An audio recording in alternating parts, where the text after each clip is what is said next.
লইয়া গ্রামের লোকেরা তাকে হাত পা বেঁধে জঙ্গলের মধ্যে ফেলে দিয়ে আসে।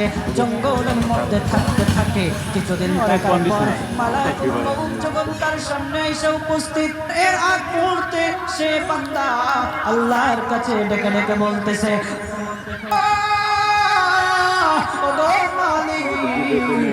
তুমি ছাড়া তো আমাদের আর কেউ নাই, তুমি ছাড়া তো আমার আর কেউ নাই। আল্লাহ গো, তুমি যদি মাফ না করো কে আমাকে মাফ করবে? তুমি যদি মাফ না করো কে আমাকে মাফ করবে?